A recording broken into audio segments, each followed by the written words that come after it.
Allez, ça y est, la vidéo est lancée. Bonjour à tous et bienvenue pour cette nouvelle vidéo. Je suis ravi de vous retrouver.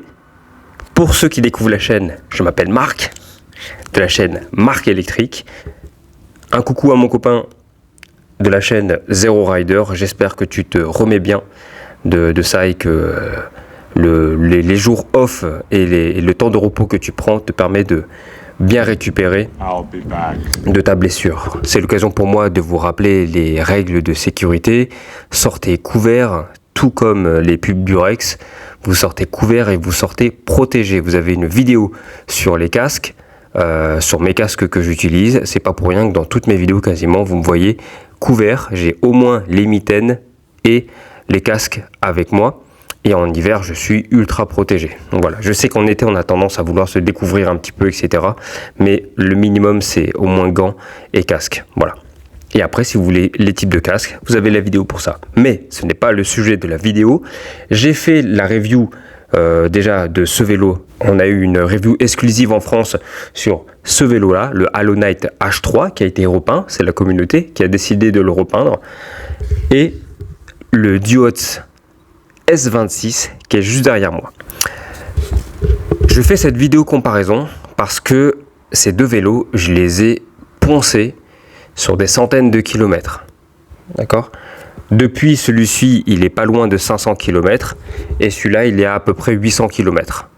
Donc, j'ai un bon retour, on va dire que j'ai quand même un bon retour d'utilisateurs.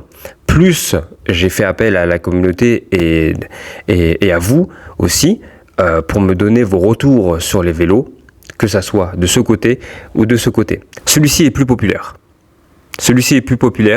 Sur Paris, je me suis rendu à l'hôpital 2-3 fois. Et sur mes trajets, j'ai dû en croiser 1, 2, 3, j'en ai croisé 4. 4 personnes en S26. Celui-là, j'en ai croisé un. J'en ai croisé un en Halonite H3 et c'est plutôt rare parce qu'en fait ce vélo il a été en rupture de stock pendant longtemps, c'est-à-dire que j'ai fait la review et il est passé en rupture de stock. Alors généralement sur Geekbuying quand un vélo passe très vite en rupture de stock, soit il y a un rappel de produit parce qu'il y a une erreur, etc. et donc du coup faut corriger, etc.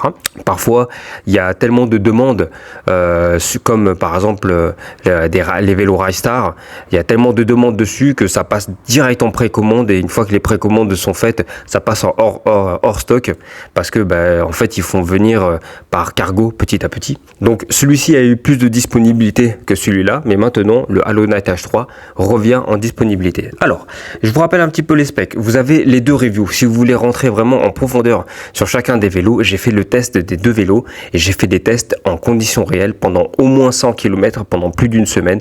Donc franchement, sur les deux, vous avez vraiment un bon retour d'expérience. Celui-là, je suis parti en road trip aussi avec. Avant de parler des différences entre les deux, ils ont un point commun, c'est que tous les deux ont des garde-boue qui sont nuls. Mais c'est de la merde! Vous avez vu, je ne l'ai même pas installé ici parce que après les avoir installés là, d'ailleurs ça je vais le retirer, je me suis rendu compte à quel point ils sont pourris ces garde-boue, franchement. Alors, une petite aparté, la marque, lorsque j'ai sorti la review, est venue dans mes commentaires pour dire, voilà avec Google Trad ou traduction IA, en disant que savoir si j'avais des critiques à émettre dessus, etc. Donc du coup j'ai mis toutes les critiques et ils se sont défendus point par point. Il y a des points sur lesquels j'ai rejoint, il y a des points sur lesquels je ne suis pas du tout d'accord, comme le fait que par exemple de base vous avez une lumière qui vient à pile à l'arrière et ils ont dit oui parce qu'en fait vous la cassez souvent donc il vaut mieux mettre une lumière à pile. C'est ce que des utilisateurs de Countryside nous ont dit, etc. Tu mens! Il ment! Ouais, c'est ça, ouais. Non, tu peux mettre une lumière. Je suis parti en road trip, j'ai fait de la descente et tout avec, même avec le porte-bagages et la lumière à l'arrière, ça casse pas. Ça casse pas, il suffit de faire attention, quoi. Donc voilà, je pense qu'il y a d'autres éléments du vélo qui vont lâcher avant ça, quoi. Donc voilà, c'est juste la petite aparté. forcément, les équipes marketing, des fois, ils sont un petit peu... ils essayent de défendre leurs produits, mais bon, parfois, c'est fait de manière un petit peu maladroite, on va dire. Premièrement, le confort de conduite. Le confort de conduite, c'est, vous vous doutez bien, c'est le Halonite H3 qui va gagner. On est sur un nuage. Là, tu es sur un nuage, sur un vélo pareil.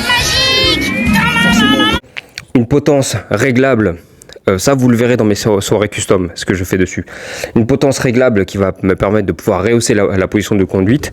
Chose à faire aussi là-dessus, si vous êtes légèrement vers l'avant, que vous pouvez tout à fait faire sur le Duos.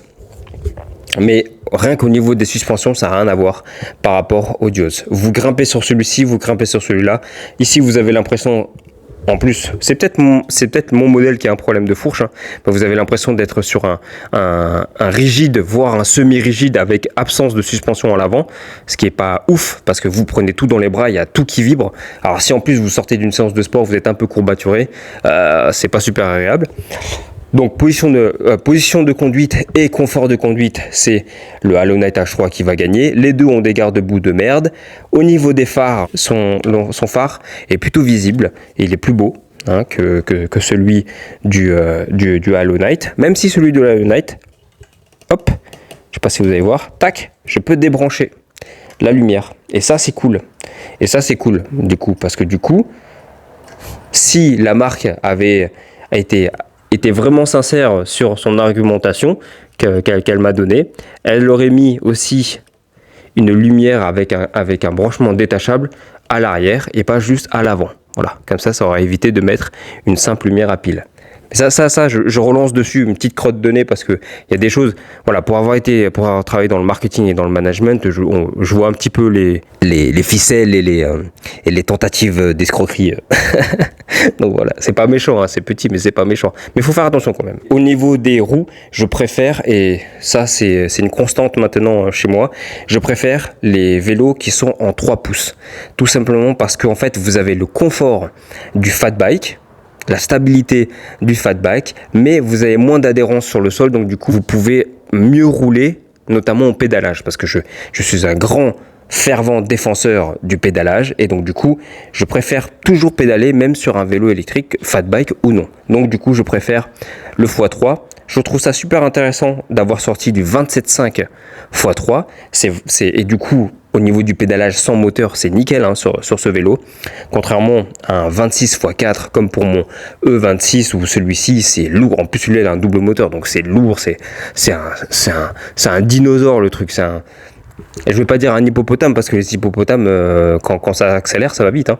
Donc mais là où le bas blesse, c'est que vu la rareté de trouver des pneus en 27.5 x 3, vous n'allez pas dans n'importe quel magasin de moto ou de vélo, ils vont pas vous sortir du 27.5 x 3. Vous avez plus de chances d'avoir ça que celui-ci. Donc du coup, en termes d'approvisionnement, c'est lui qui va gagner, mais en termes d'efficacité et de conduite, c'est lui qui gagne. Frein à disque hydraulique des deux côtés, mais là on est sur du 180, ici on est sur du 160. C'est le Duos qui gagne. Batterie. 19,2, 20 ampères ici, tous les deux en 48 volts. Cellule Samsung soi-disant. Ici, ils ont eu l'honnêteté de ne pas mettre la marque des cellules, parce que je ne sais pas également ce que c'est. Grade A 18650. C'est le Duos qui gagne également. Je remonte un petit peu. Au niveau du display, le niveau du display, c'est kiff-kiff. Les deux me montrent le voltage. Les deux sont bien paramétrables. J'ai une préférence pour le M5 parce que j'ai travaillé pendant des années avec ces displays, donc je les connais bien, je sais rentrer dans les paramètres, etc. Je trouve quand même que ce display est plus beau et plus agréable, notamment au soleil. C'est vrai qu'un display couleur, c'est quand même plus sympa. Et vous avez vu, en polarisé, c'est... Même avec des verres polarisés, c'est nickel. Ensuite, je continue. Au niveau de la finition, le câblage, les câblages en dulette ici, les commodos, les différents commodos qui sont proposés, c'est le Duos qui gagne. C'est plus propre, c'est mieux fini. Vous avez un commodo avec un rechargement USB dessus en plus. Voilà. Et je préfère également avoir le passage de vitesse au pouce que au doigt. On est en train d'aller vers l'arrière du vélo. suspension, forcément, c'est le Halonite qui gagne. Porte-bagages inclus, porte-bagages non inclus, mais j'ai mis un porte-bagages universel. Vous allez voir ma vidéo dessus si vous voulez voir comment faire pour l'installer. C'est encore le Duo qui gagne. Au niveau du placement des contrôleurs, les deux se trouvent au niveau du boîtier de pédalage. C'est le Duo qui gagne parce qu'il a un petit peu plus de place, surtout qu'il peut passer vous pouvez un jour, si vous voulez, mettre un moteur central. Vous avez déjà l'emplacement qui est fait, même si les moteurs centraux Bafang, vous n'avez pas besoin de ça. Mais au niveau de la hauteur, je ne sais pas si vous voyez, hein, au niveau de la hauteur, la hauteur du Duo est plus haute que celui du Halonite. C'est kiff, mais vous regardez, celui-ci, le cadre est plus haut que celui-là, même s'il a des plus grandes roues, 27,5, hein, et là c'est du 26. Voilà. Au niveau des moteurs, moteur avant, moteur arrière, vitesse pure, accélération et montée, c'est le Duo qui gagne. Celui-ci va s'en sortir, il va faire du 50 km/h sans problème, et ça c'est l'avantage. Celui-ci, en fait, ça va être au niveau du couple et au niveau de l'accélération, il va le fumer. Et après, au niveau des vitesses, alors il y en a qui disent qu'ils arrivent à sortir du 57-59 km/h. Je sais pas comment vous faites. Moi, ma vitesse, elle est vachement bien paramétrée. J'ai fait 52 km/h maximum. Et j'ai réessayé de faire dessus, j'arrive pas à aller plus haut. Pour conclure, après avoir fait 800 et 500 km sur les deux, lequel je préfère? Eh ben, malgré tous les bons points que le Duo a, je vais pour le Halonite. Mais ça, c'est mon avis personnel. Je vais pour le Halonite parce que, en fait, le confort pour moi, il est primordial. Le confort et la qualité de conduite, donc le confort de route avec les suspensions et la qualité de conduite sur le fait que si jamais, par exemple, en fait, il faut vous dire que je le pense comme lorsque je pars en road trip. Moi, un vélo comme ça, j'ai envie de partir en longue balade avec. Donc, ce qu'il me faut, ça va être de la puissance, du couple, mais beaucoup d'autonomie et un super confort. C'est sûr que si votre critère, c'est je veux de la puissance, je veux bombarder et l'autonomie, c'est pas vraiment un problème. Et de toute façon, je pédale pas tellement avec ce vélo et jamais j'arriverai à la fin de la batterie. Partez sur le Duo. Moi, j'ai besoin d'autonomie et j'ai besoin de confort. Donc du coup, forcément, je pars sur le Halonite. Déjà parce que je trouve intéressant d'avoir sorti, c'était la première fois que je testais un vélo en 27,5 x 3. Donc rien que pour ça, ils ont vraiment un bon point. Au niveau des suspensions, j'ai jamais vu autant d'articulation sur une suspension arrière. Et ce qui fait que le vélo, c'est un nuage. Je roule sur un nuage, quoi. C'est comme pour les trottinettes. Je préfère les trottinettes qui sont ultra confort que ultra puissantes. Voilà, c'est bien quand elles font les deux, c'est-à-dire qu'elles montent toutes les côtes mais qui sont ultra confort, comme ma Kukirin G3 Pro qui est là-haut d'ailleurs, ma jolie trottinette. Donc voilà, mon choix se porte sur le Halonite, mais je peux tout à fait comprendre qu'on puisse rester sur le Duo S26 pour un peu que vous, comme je dis sur ma dernière vidéo, pour un peu que vous changez. Au niveau du prix, alors celui-ci était plus bas que celui-là, mais il vient de repasser au-dessus, sachant que sur Geekbuying, c'est comme tous les sites en fait, quand vous faites des conversions par rapport au cours de l'euro, les prix peuvent changer. Mais à l'heure actuelle où je tourne la vidéo, celui-ci il est à 1300 et celui-ci il va être à 1250 ou quelque chose comme ça. Sur chacun, forcément, vous avez mon code. Regardez dans mes reviews, vous avez à chaque fois les codes qui vous permettent soit d'avoir 50 € ou soit 100 € de réduction. Donc du coup, c'est toujours intéressant. Aucun des deux ne peut bénéficier de prime éco parce qu'ils ne sont pas homologués, ils ne sont pas 250 watts. D'ailleurs, sur ce vélo, je m'étais trompé. J'avais dit qu'il fallait du 2 fois 250 watts.